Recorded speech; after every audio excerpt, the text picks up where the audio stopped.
So hello everyone, good morning সকলকে।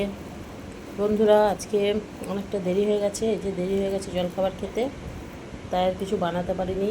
এই কালকেকার পুঁই শাক, কুমড়ো, আলুর একটু তরকারি ছিল, ঘ্যাঁট। তো ওইটা দিয়ে যে মুড়িটা মেখে নিয়েছি, তো ওইটা দিয়ে মুড়ি খাচ্ছি।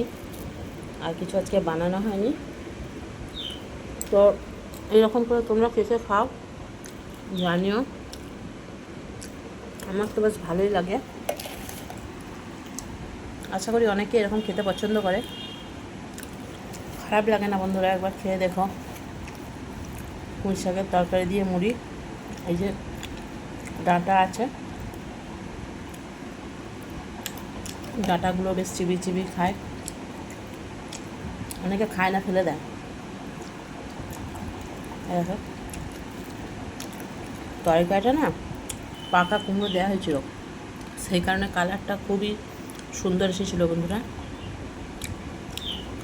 আমি বিশেষত বেশিরভাগ পাকা কুমড়োই নিই। তো আজকেই ছিল এটা সকালের খাবার। কেমন লাগছে তোমাদের মুড়ি মাখাটা জানিও কমেন্টে।